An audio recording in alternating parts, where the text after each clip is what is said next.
Podríamos denominar esta cátedra intuición.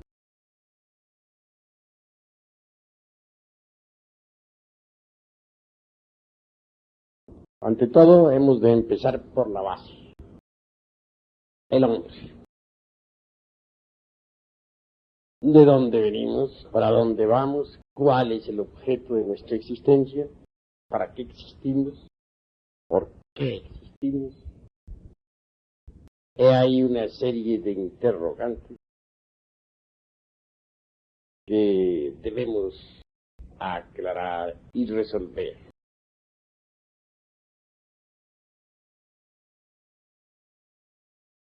Nace un niño y de hecho recibe el cuerpo físico en forma gratuita, es obvio.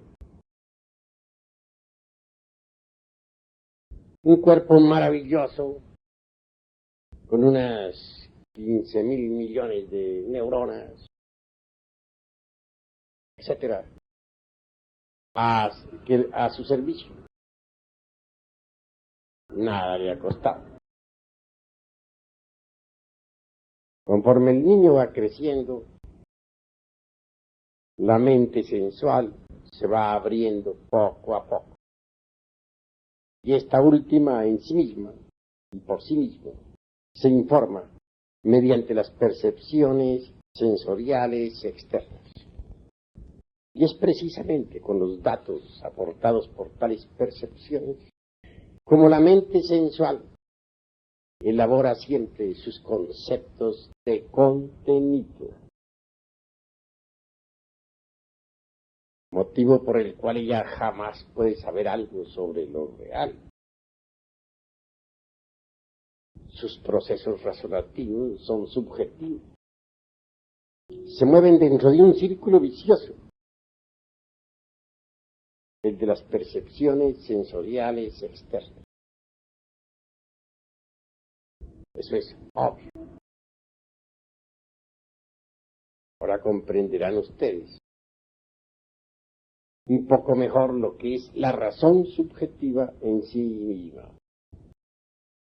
Más allá de hacerse una plena diferenciación entre razón subjetiva y razón objetiva.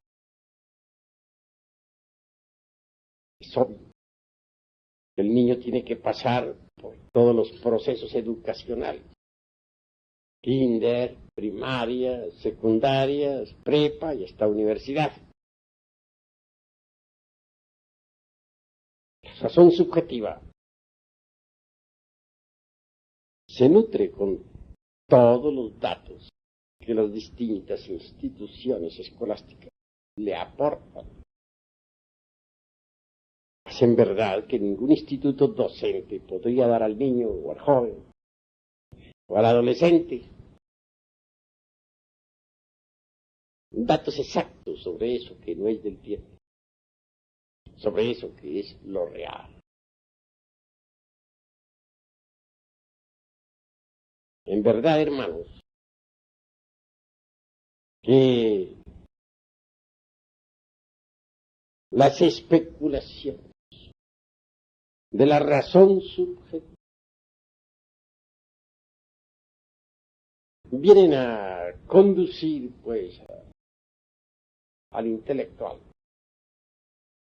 al terreno zurdo, dijéramos, del utopismo, o en el mejor de los casos, de las simples opiniones, tipo subjetivo, etc. Mas nunca a la experiencia verdadera de eso que no es del tiempo, de eso que es la verdad. En cambio, la razón objetiva, que desgraciadamente no recibe ninguna instrucción, para la cual no hay escuelas, permanece siempre abandonada. Indubitablemente, los procesos razonativos de la razón objetiva, obviamente, nos conducen, dijéramos, a postulados exactos y perfectos. Pero el niño, desde un principio, es educado subjetivamente. Para él no existe ninguna forma de instrucción superior.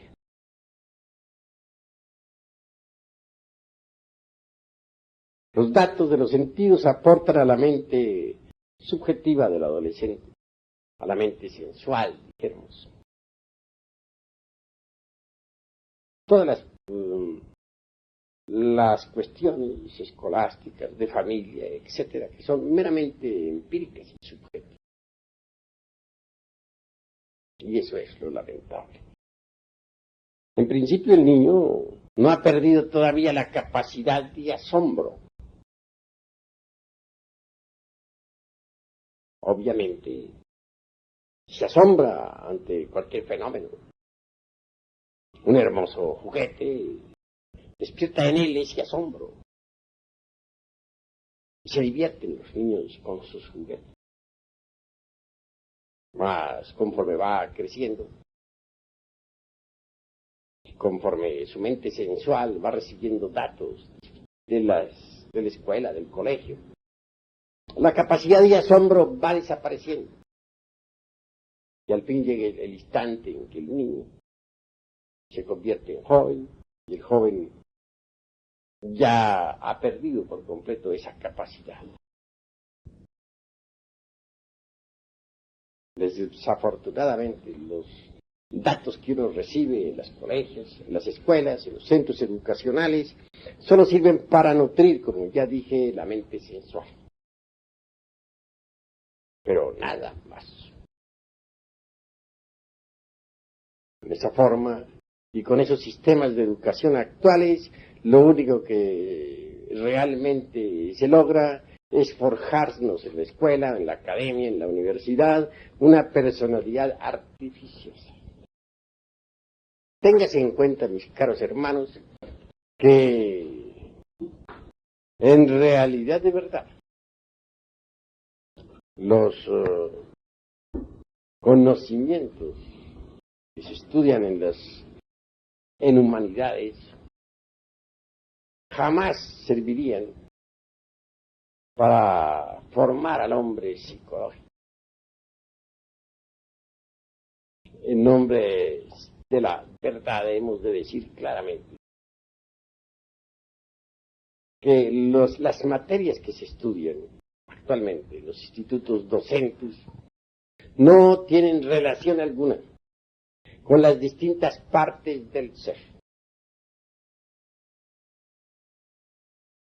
Por eso es que solo sirven para falsear los 5 cilindros de la máquina orgánica, quitarnos la capacidad de asombro, desarrollar la mente sensual, forjar en nosotros una personalidad falsa. Y eso es todo.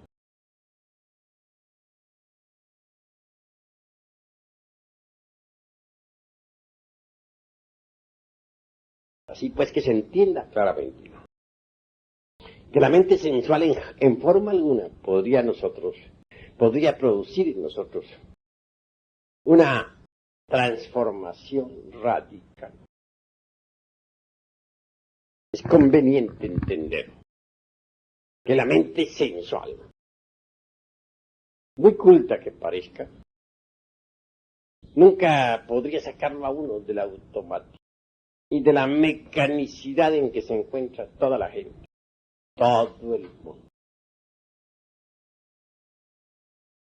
Una cosa es el hombre meramente animal, es decir, el animal intelectual.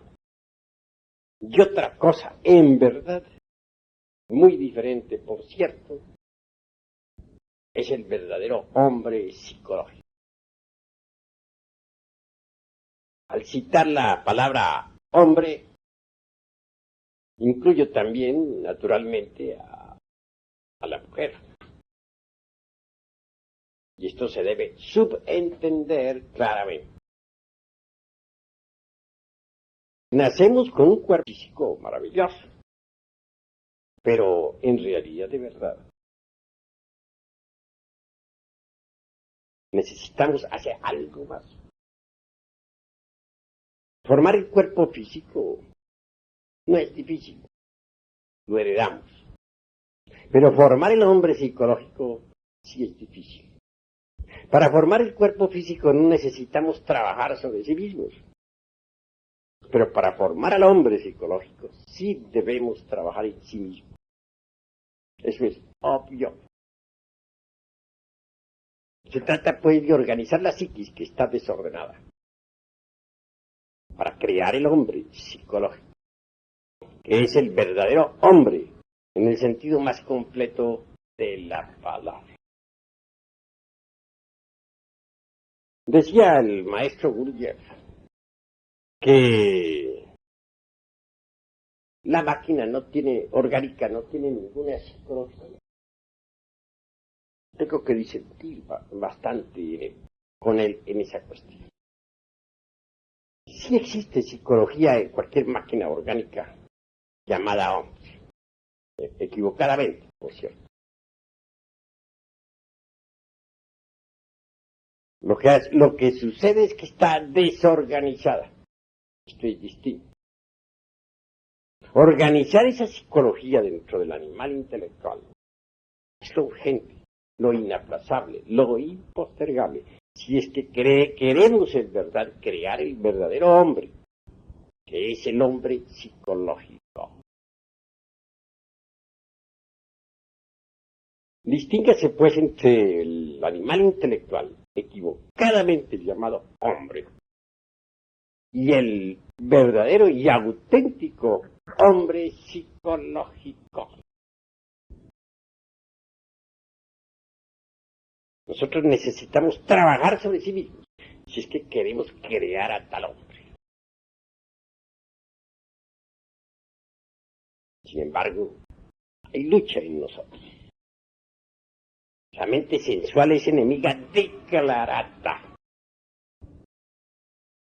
de la mente superior. La mente sensual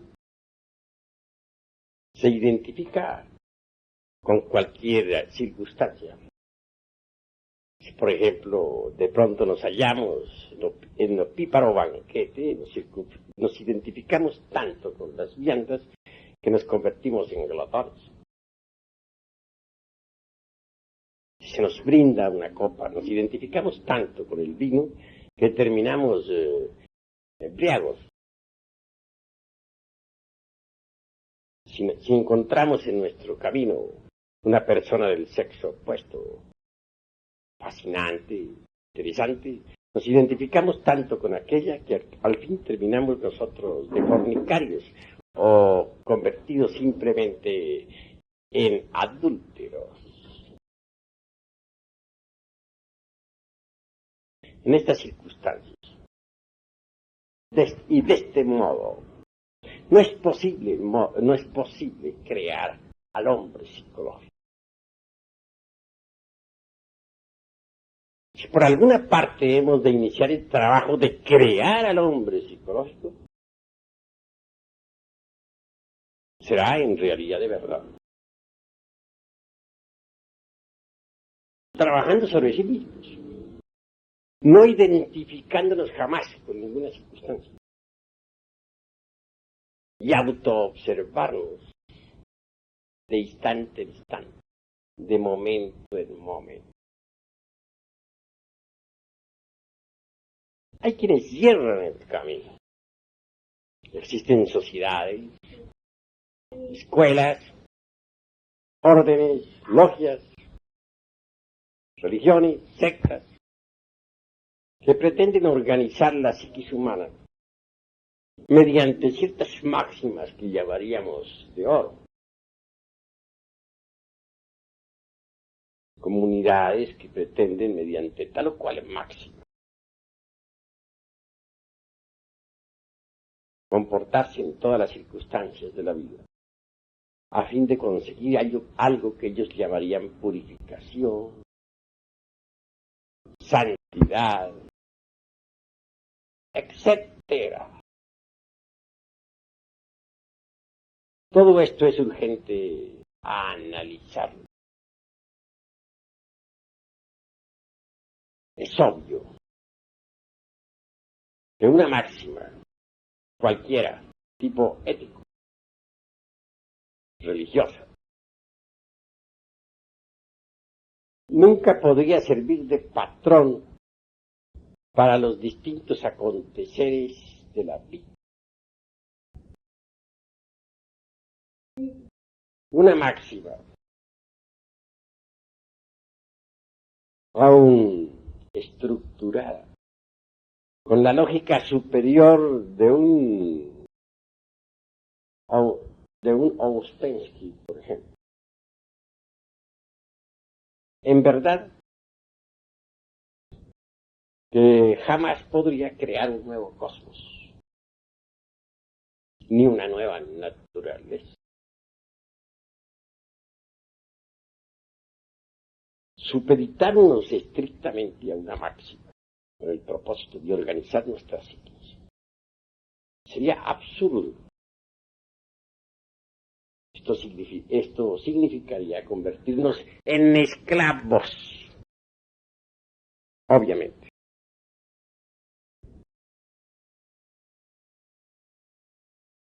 De manera que conviene que reflexionemos sobre muchos catálogos éticos, códigos morales, con máximas de oro. Ellas no pueden transformar, o todas esas reglas o máximas jamás pueden transformar a nadie. Eso es obvio. Además, hay factores que hay que analizar antes de poder entrar uno en el trabajo de organizar la psiquis. Incuestionablemente, un enunciado demostrativo, por ejemplo, por muy rico que él fuese, perfecto, podría ser falso. Y lo que es peor, intencionalmente falso.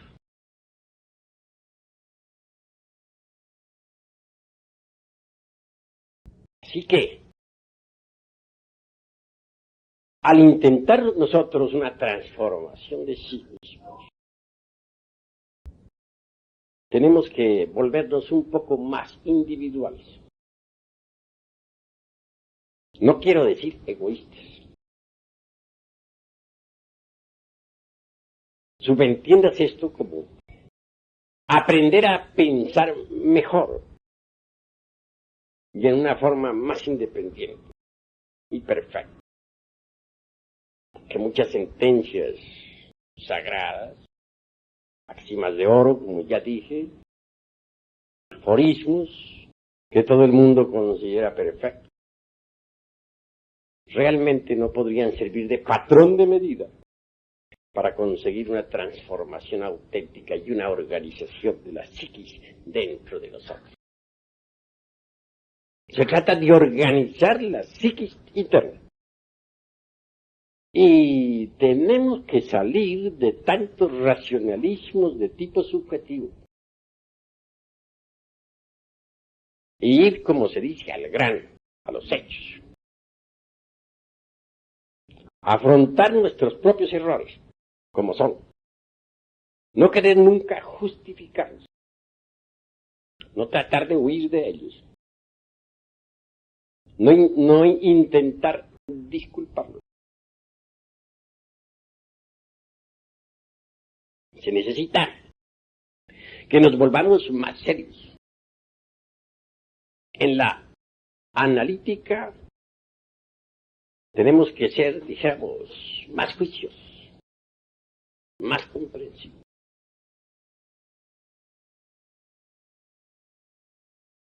Si en verdad no buscamos escapatorios,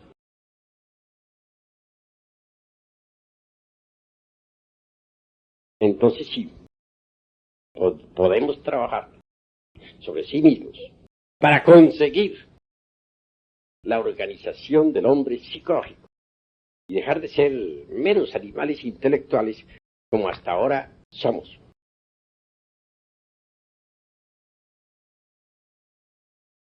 Autoobservación psicológica es básica.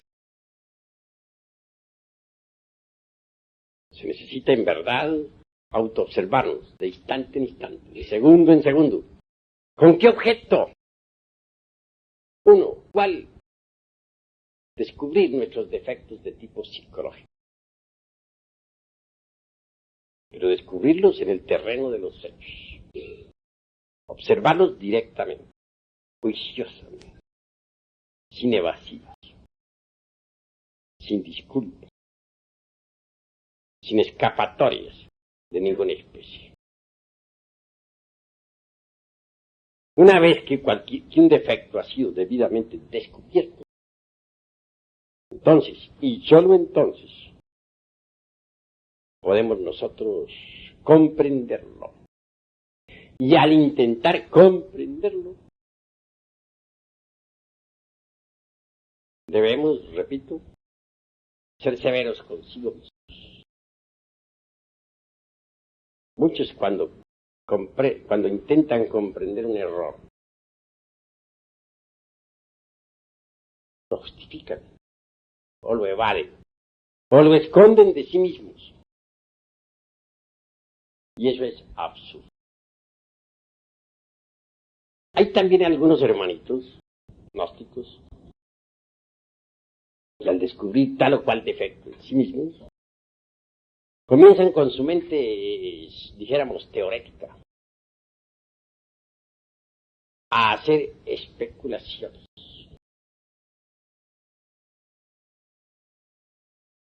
Y eso es gravísimo, porque como ya dije, lo repito, hasta ahora, en este momento, las especulaciones de la mente meramente subjetiva van a desembocar forzosamente en el terreno del utopismo. Eso es claro. Sí, pues, si se quiere entender un error, las especulaciones meramente subjetivas deben ser eliminadas. Para que sean eliminadas se necesita haber observado el error directamente. Solo así, mediante una correcta observación, es posible corregir la tendencia a la especulación.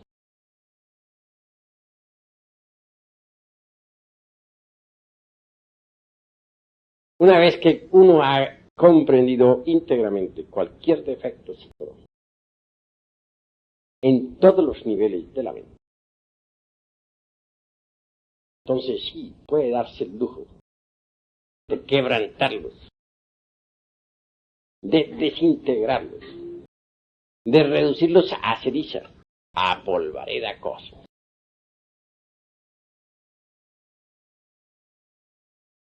Sin embargo, no debemos olvidar nunca que la mente por sí misma no puede alterar radicalmente ningún defecto. Nunca. La mente por sí misma puede rotular cualquier defecto con distintos nombres. Puede pasarlo de un nivel a otro, esconderlo de sí misma, esconderlo de los demás, pero nunca desintegrarlo. Muchas veces les he hablado aquí, les he dicho que necesitamos de un poder que sea superior a la mente, de un poder que en verdad pueda reducir a cenizas a cualquier defecto de tipo psicológico.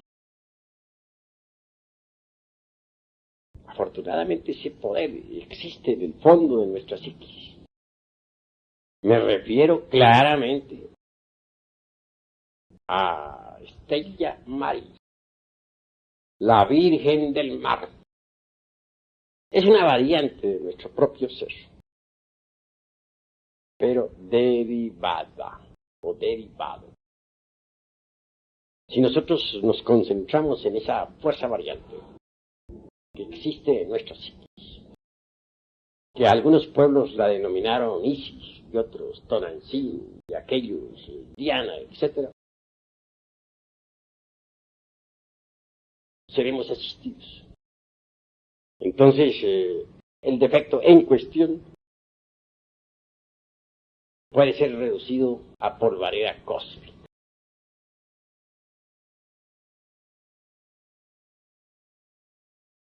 Cualquier agregado psíquico, viva personificación de tal o cual error, una vez que ha sido desintegrado, libera algo. Eso se llama esencia. Es claro que dentro de cualquiera de esas botellas, conocidas como agregados psíquicos, existe esencia o conciencia anímica en frasco. O sea, quebrantarse este o aquel error, porcentaje de esencia allí depositado o embotellado, es liberado. Cada vez que un porcentaje de esencia búdica es liberada, aumenta de hecho y por derecho propio el porcentaje de conciencia. Y así conforme nosotros vamos quebrantando los agregados psíquicos, el porcentaje de conciencia despierta se irá multiplicando. Y cuando la totalidad de los agregados psíquicos sea reducida a cenizas, la conciencia habrá despertado también en su totalidad. Si tan solo hemos quebrantado un 50% de elementos psíquicos inhumanos, indeseables, poseeremos obviamente un 50% de conciencia objetiva, despierta. Mas si nosotros conseguimos quebrantar el 100% de los agregados psíquicos indeseables, lograremos de hecho y por derecho propio un 100% de conciencia objetiva. Así es que a base de multiplicaciones incesantes, nuestra conciencia irá resplandeciendo cada vez más. Eso es obvio. Lograr el absoluto despertar es lo que queremos nosotros. Y es posible lograrlo si marchamos por el camino correcto. De lo contrario, no sería posible lograrlo. Eso es claro. En todo caso, a medida que nosotros vayamos quebrantando los elementos psíquicos indeseables que en nuestro interior cargamos, distintos siddhis o facultades luminosas irán aflorando en nuestra psique. Cuando se haya conseguido la aniquilación budista, entonces en verdad habremos conseguido la más absoluta iluminación. Esta palabra aniquilación budista molesta mucho a determinadas organizaciones de tipo pseudo-esoterista y pseudo-ocultista.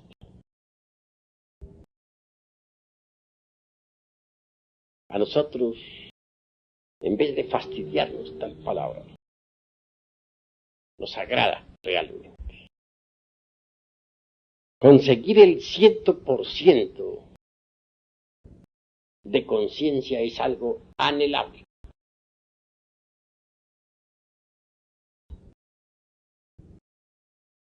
Son muchos los que quisieran tener la iluminación. Son muchos los que se sienten amargados, los que padecen entre las tinieblas, los que sufren por las distintas circunstancias amargas de la vida. La iluminación es algo muy anhelable. Pero la iluminación tiene una razón de ser. La iluminación, la razón de ser de la iluminación es el Dharma Dhatu.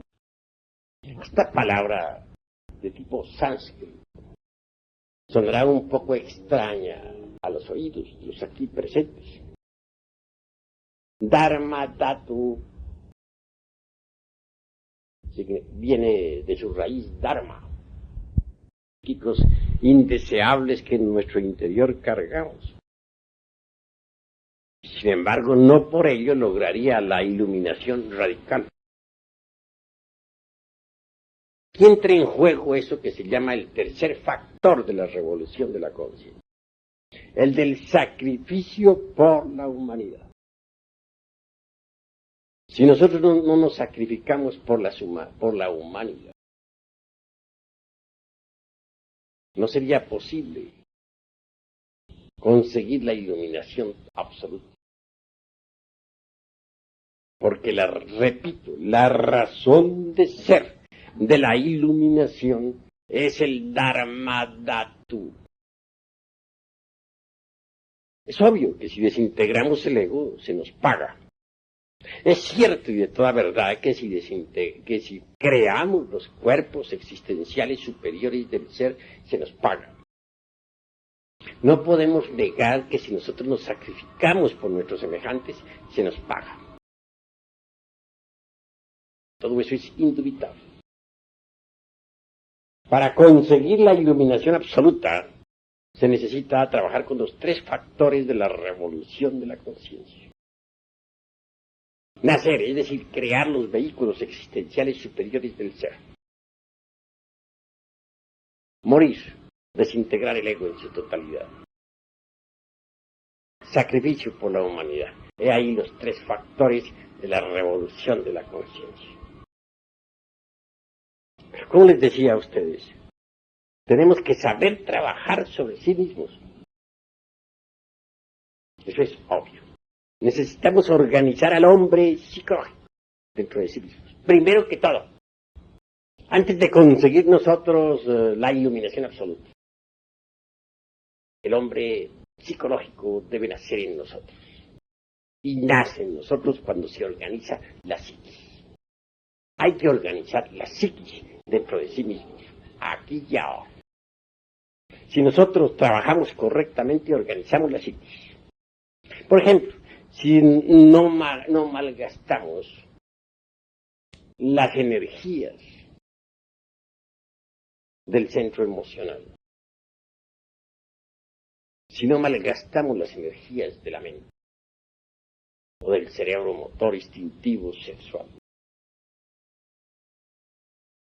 es obvio que con tal reserva creamos, o venimos a crear, a dar forma al segundo cuerpo psicológico en nosotros. Un cuerpo para las emociones. Denominémoslo eidolor. Es indubitable que si nosotros nos libertamos de la mente sensual, conseguiremos en realidad de verdad ahorrar energías intelectuales, con las cuales podríamos nutrir al tercer cuerpo psicológico, a la mente individual. Y al pronunciarme contra la mente sensual, quiero que entiendan los hermanos claramente que no dejo de reconocer la utilidad de la mente sensual y que necesitamos vivir en perfecto equilibrio, saber manejar la mente superior y saber usar la mente sensual. Porque si uno no sabe usar la mente sensual, se olvida de que tiene que pagar la renta. Se olvida de que debe comer para existir. Se olvida de que tiene que vestirse. Anda por la calle en el más completo desaliño. No cumple uno con sus deberes en la vida. Entonces la mente sensual es necesaria. Pero hay que saberla manejar inteligentemente, con equilibrio. Es decir, la mente superior y la mente sensual deben equilibrarse en la vida. Eso es obvio. Hay gentes que se preocupan únicamente por la mente superior. Por ejemplo, determinados eremitas que viven en cavernas en los Himalayas. Y olvidan que tienen una mente sensual. Desecharla simplemente así porque sí es absurdo. Se necesita que la mente sensual funcione en forma equilibrada para cumplir uno con sus deberes en la vida. La pugna entre la mente superior y la sensual es espantosa. Recordemos nosotros al Cristo cuando estuvo en su ayuno en el desierto. Se le presenta a un demonio y le dice: todos estos reinos del mundo te los entregaré si te arrodillas y me adoras. Es decir, la mente sensual tentándolo. Y responde la mente superior diciendo: Satán, Satán, escrito está, al Señor tu Dios adorarás y a Él solo obedecerás. No se dejó Jesús dominar por la mente sensual. Pero esto no quiere decir que no sea útil, tal vez. Lo que sucede es que hay que tenerla bajo control y que debe marchar en perfecto equilibrio con la mente superior. Al tratar de organizar al hombre psicológico, obviamente sucederá una pugna espantosa entre las dos mentes, la superior psicológica y la sensual. La mente sensual no quiere nada que se relacione con la mente superior. La mente sensual goza cuando se identifica con una escena de lujuria, o cuando se identifica con un acontecimiento doloroso en la calle, o cuando se identifica con una copa de vino, etc. La mente psicológica se opone violentamente. Voy a ilustrar esto con un ejemplo. Iba de pronto en un carro. Alguien conducía el automóvil. Marchamos por el carril izquierdo de una calle. Por el carril derecho, una dama conducía otro carruaje. De pronto, sucede que el carruaje que conduce a aquella dama cambia de dirección. Intenta meterse a un supermercado. Es obvio que yendo por la derecha debía quebrar para alguna parte para meterse en el supermercado. Si el supermercado hubiera estado a su derecha, pues se hubiera metido hacia la derecha, pero desafortunadamente estaba a su izquierda. Y el carril izquierdo estaba ocupado por el carruaje en que nosotros viajábamos.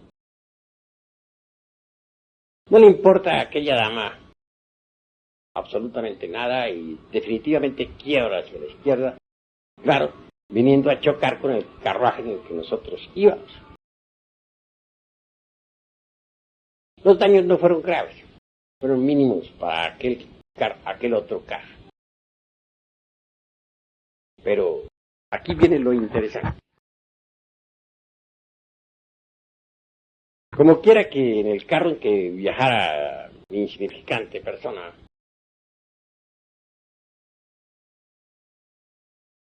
El conductor reconoció no tener la culpa y en verdad no la tenía. Él no era culpable de que otro carruaje se le metiera por delante, quebrando violentamente momentos en que él marchaba. Naturalmente, alegó eso a la dama en cuestión. La dama insistía en tener su razón. Claro, su razón era manifiestamente absurda. Y cualquier perito de tránsito la hubiera descalificado inmediato. Sin embargo, ella insistía. Llamó al seguro de ella para arreglar el problema. Después de unas 2 horas el seguro no llegaba. La dama insistía en que se le pagaran unos 300 pesos que costaba el daño, la reparación de su vehículo que ella misma había destruido. Los tripulantes del carro en que viajaba y su conductor definitivamente estaban airados en gran manera. Y aunque cualquiera de ellos hubiera podido pagarlo, no estaban dispuestos a hacerlo. Era tal la ira que tenía. Por mi parte, resolví no identificarme con aquella circunstancia. Pues nuestra disciplina psicológica, nuestro judo psicológico, nos indica que en tales casos uno no debe identificarse. Es obvio que permanecí sereno, de acuerdo con nuestro judo psicológico. Bueno, pero el tiempo se pasaba.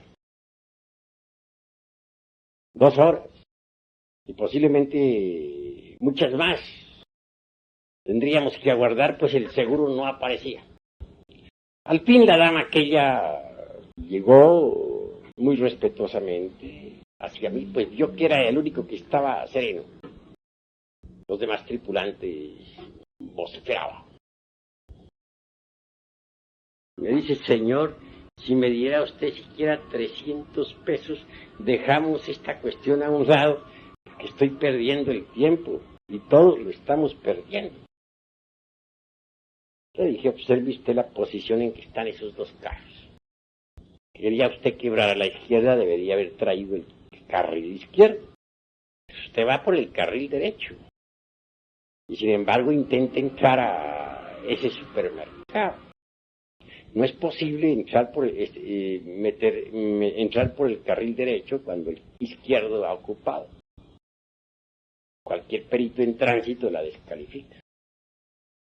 Señor, pero ¿qué hacemos perdiendo el tiempo? No viene el seguro.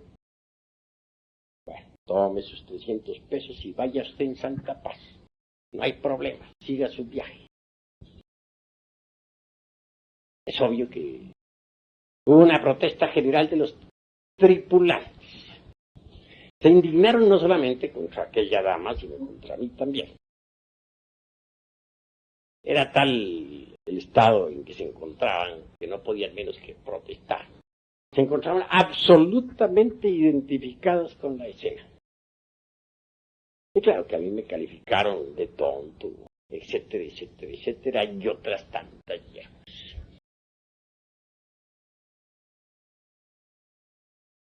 Claro, uno de los tripulantes avanzó directo hacia las damas con el propósito de insultarlas. Pues eran varios, la que conducía y acompañantes. Yo me adelanté un poquito y le dije a aquella señora, vaya si usted en santa paz y no haga caso a los insultadores. Bueno, la mujer muy feliz desde lejos me alcanzó a dar el último saludo y el carro se perdió allá, por esas calles de la ciudad. Hubiera podido seguir aguardando 3, 4, 6 horas, toda una tarde y posiblemente hasta la noche hasta que llegara el seguro, para concluir en cualquier arreglo tonto. Realmente no había problema grave. Los daños de aquel carro eran mínimos. pero aunque los tripulantes aquellos tenían dinero, de ninguna manera estaban dispuestos a pagar. Se encontraban tan identificados con la escena que, obviamente, no tenían ganas de, como se dice, dar a torcer su brazo. Los salvé, ciertamente, de una cantidad de pormenores y detalles molestosos. Les evité, si es posible, ir a la delegación. Les evité 50,000 trámites y tonterías, amarguras y discusiones.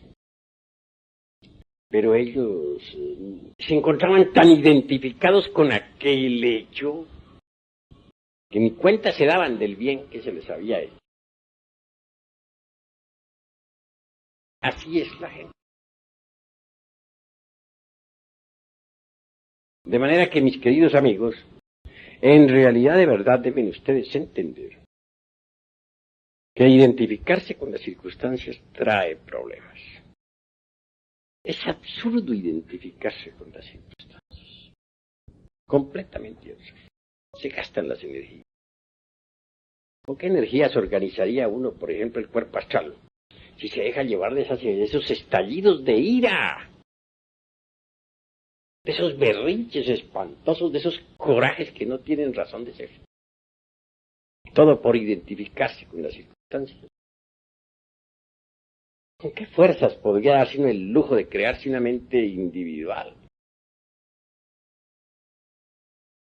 Si uno en verdad, de verdad, despilfarra sus energías intelectuales, las malgasta en tonterías de hechos similares a los que he contado. La creación del segundo cuerpo nos invita a ahorrar energías emocionales. Y la creación de un tercer cuerpo, llamaríamos lo intelectual o mente individual, nos hace comprender la necesidad de ahorrar un poco nuestra energía mental. Ahora bien, si nosotros no aprendemos de en verdad a dejar las antipatías mecánicas, si nosotros estamos siempre llenos de mala voluntad hacia nuestros semejantes, ¿con qué energías crearíamos entonces el cuerpo de la voluntad consciente? Es decir, el cuarto cuerpo psicológico. Y hay que crear todo ese juego de vehículos interiores. Si es que queremos en verdad crear dentro de sí mismos, o fabricar dentro de sí mismos, o dar forma dentro de sí mismos al hombre psicológico. Bien sabemos que alguien que posea el cuerpo físico, y un segundo cuerpo de tipo emocional, psicológico, y un tercer cuerpo de tipo mental, individual, y un cuarto cuerpo de tipo volitivo, consciente, puede darse el lujo de recibir esos principios anímicos para convertirse en hombre. Eso es indubitable.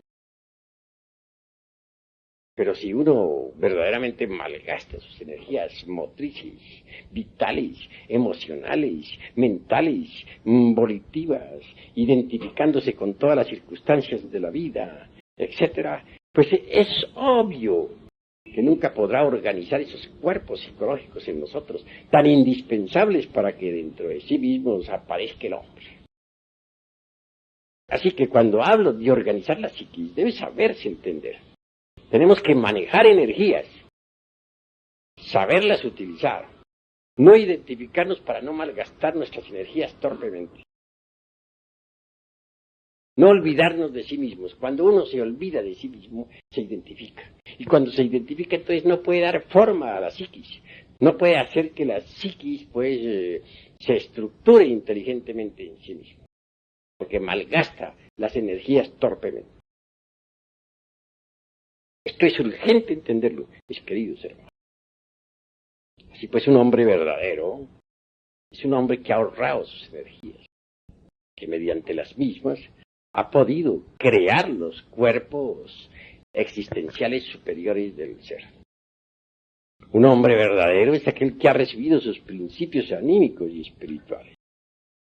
Un hombre perfecto es aquel que ha desintegrado, dijéramos, todos los elementos psíquicos inhumanos. en vez de tales elementos indeseables, ha dado forma al hombre interior. El hombre interior es lo que cuenta. El hombre interior recibe su pago.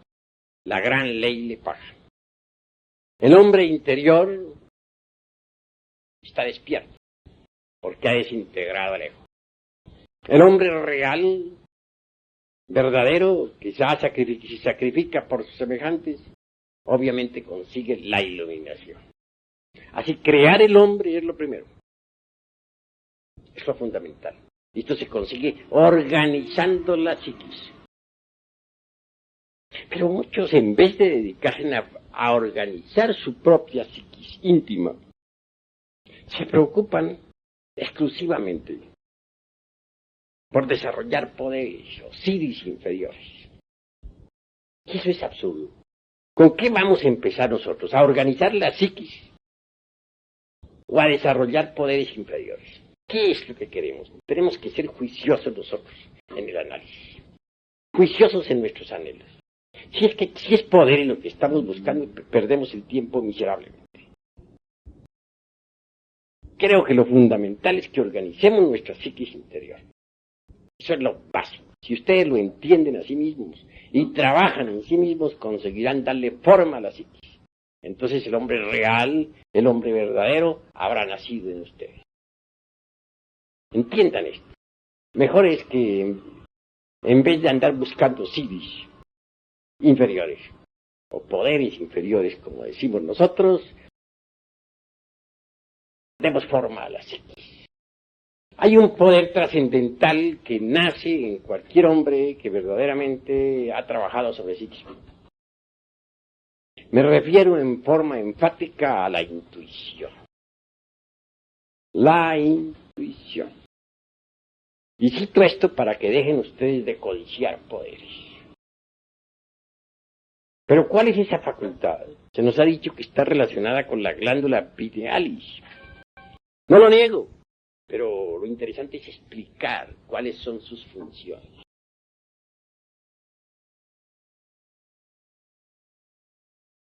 ¿Cómo definiríamos la intuición?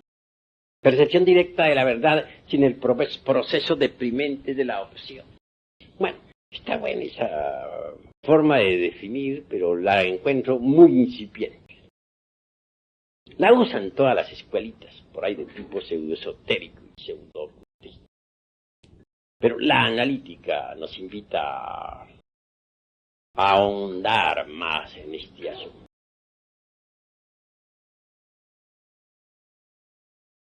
¿Qué es la intuición? Es una facultad de interpenetración. Posiblemente Hegel, en su dialéctica, trate de definirla con aquello de los concretos universales. Pero me parece mejor definirla con la filosofía china, de la raza amarilla, pues. Una emperatriz china no entendía bien esta cuestión de la intuición. Un sabio le explicó que era la facultad de interpenetración.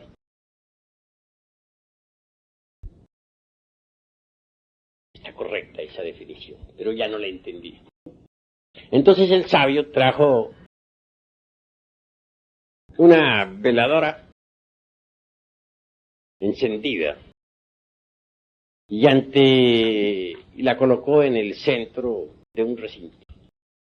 Y a su alrededor colocó también 10 espejos. Es claro que la lumbre, aquella veladora, se reflejaba en un espejo. Y ese espejo la proyectaba a otro espejo. Y el otro espejo la proyectaba al otro. Y el otro al otro. Y así totaron que los 10 espejos mutuamente se proyectaban la luz uno a otro. Se formó un juego de luces maravilloso. un juego con interpenetración. La emperatriz entendió. He ahí la facultad, la intuición. Si alguien ha logrado la aniquilación budista, si alguien ha conseguido fabricar los cuerpos existenciales superiores del ser, si verdaderamente es un hombre de verdad, en el sentido más trascendental de la palabra, entonces la facultad de interpenetración será en él un hecho. Téngase en cuenta que uno está contenido en el cosmos. Mejor dicho, uno es una parte de un todo.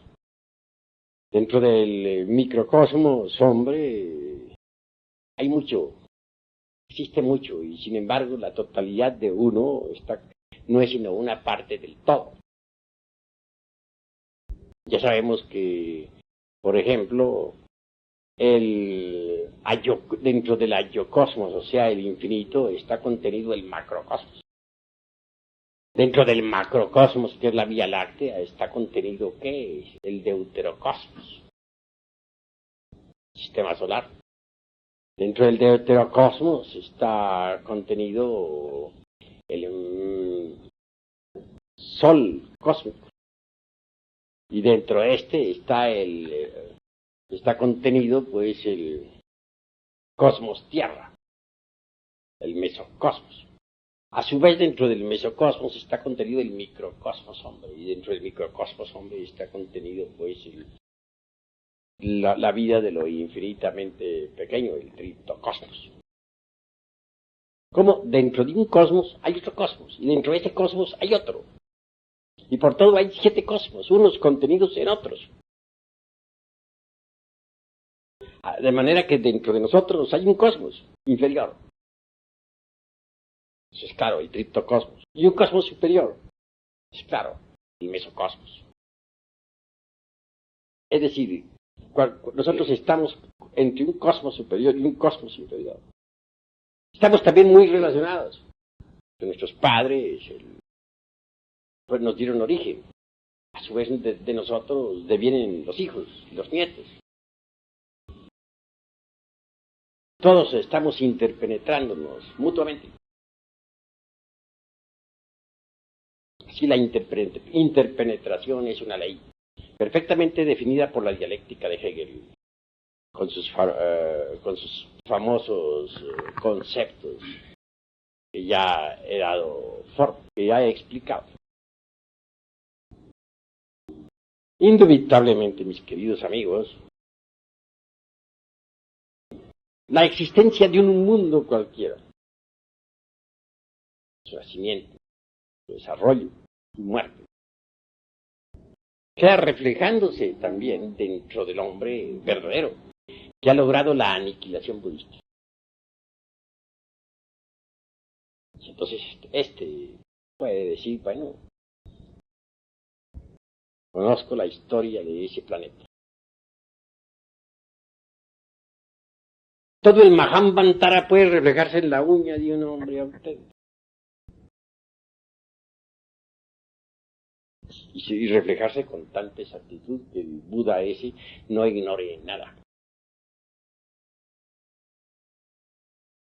Todo lo que pueda suceder a una nación puede reflejarse en la psiquis de un hombre que ha pasado por la aniquilación budista. Y reflejarse con tanta precisión, con tanto detalle, que claro, no llegue a ignorar ni el más insignificante acontecer. Sí, pues deduzcan ustedes, o infieran de lo que he dicho, lo que es la intuición, la facultad de interpenetración. Si conseguimos que toda la historia de esta galaxia se refleje en nosotros, ¿ignoraríamos algo, por ejemplo, en relación con la galaxia? Claro que no. La galaxia, con todos sus procesos, puede reflejarse en nuestra psiquis, con tanta naturalidad, mis queridos hermanos, como la veladora aquella del ejemplo que he puesto, que se reflejaba en los espejos, en los 10 espejos que sirvieron para ilustrar a la emperatriz. Si todas las criaturas pueden reflejarse en la psique de un Buda de contemplación, porque este ya no tiene agregados psíquicos inhumanos que desintegrar. Entonces de hecho, consigue mediante la intuición eso que podríamos definir como omnisciencia.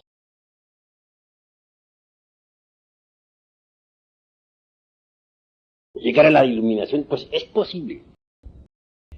Pero no olviden, mis queridos amigos, que la iluminación a su vez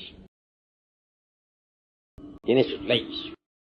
La razón de ser de la iluminación es el Dharmadato, es decir, el Dharma. Si uno se ha sacrificado por los mundos, si uno verdaderamente ha creado sus cuerpos existenciales superiores, si uno verdaderamente ha disuelto el ego, claro, recibe recompensa. ¡Pam! Porque solamente en la región del Dharmadato es posible la iluminación interior profunda. Sí, pues como quiera que lo vital es que un día lleguen ustedes a la iluminación. Deben empezar desde ahora mismo por organizar su psique.